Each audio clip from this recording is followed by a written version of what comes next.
बस ये देखें यहाँ पे मैंने इस तरीके से ब्रेड के स्लाइस ले लिए हैं, उसके ऊपर मैं चिली गार्लिक सॉस ऐड कर दूँगी। ये ऑप्शनल है, आपकी मर्ज़ी है, आप अगर चाहें तो इस पर ग्रीन चटनी वगैरह या जो भी आपके पास हो वो भी ऐड कर सकते हैं, और अगर नहीं ऐड करना चाहें तो भी आपकी मर्ज़ी है। देखिए इस तरीके से हम इसको इस पर स्प्रेड कर लेंगे बहुत अच्छी तरीके से। भर के हम इसके ऊपर आलू का मसाला लगाएंगे।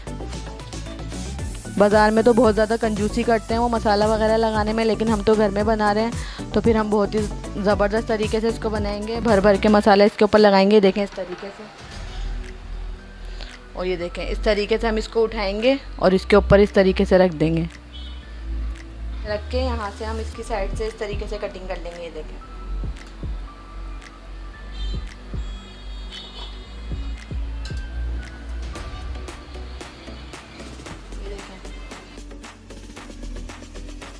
मैं सबको इस तरीके से बना लूँगी, फिर हम इसकी कोटिंग करेंगे और फिर हम इसको फ्राई करेंगे।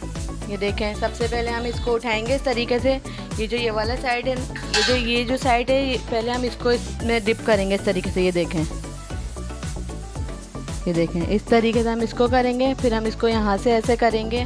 पहले हम जो इसके साइड्स हैं वो हम अच्छी तरीके से इसके बंद करेंगे। ये देखें, और ये देखें इस तरीके से हम इसको ऐसे करेंगे और बस सिंपल अब हम इसको फ्राई कर देंगे। यहाँ पे ऑयल बहुत अच्छे से गर्म हो गया है। अब हम इसको इसमें फ्राई करने के लिए डाल देंगे अपने ब्रेड पकौड़े। इस तरीके से हम इसमें इसको डाल देंगे।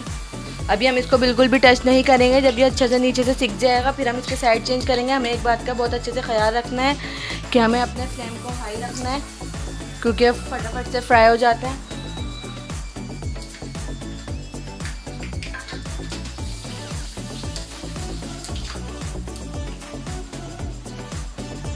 इस टाइम पे आके व्यूअर्स ये देखें हम इसके साइड चेंज कर देंगे इस तरीके से।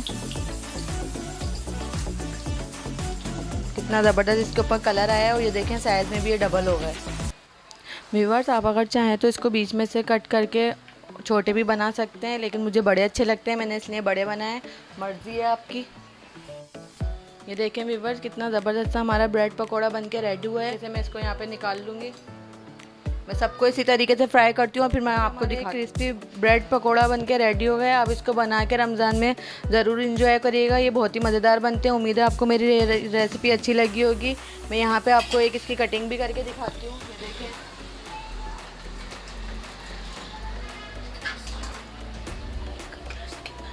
ये देखें, कितने क्रिस्पी से हमारे पकोड़े बने, ब्रेड पकोड़ा। और ये देखें कितने ज़बरदस्त इसकी लुक लग रही है। उम्मीद है आपको मेरी रेसिपी अच्छी लगी होगी। अगर आपको मेरी रेसिपी अच्छी लगे प्लीज़ मेरी वीडियो को लाइक करिएगा, चैनल को सब्सक्राइब करिएगा और ज़्यादा से ज़्यादा दोस्तों में शेयर करिएगा। बेल आइकन के बटन को ज़रूर प्रेस करिएगा ताकि मेरे हर आने वाली वीडियो की नोटिफिकेशन आपको पहले से पहले मिल सके। दुआ में याद रखिएगा, अपना बहुत सारा ख्याल रखिएगा। मिलते हैं नेक्स्ट वीडियो में, जब तक के लिए अल्लाह हाफ़िज़।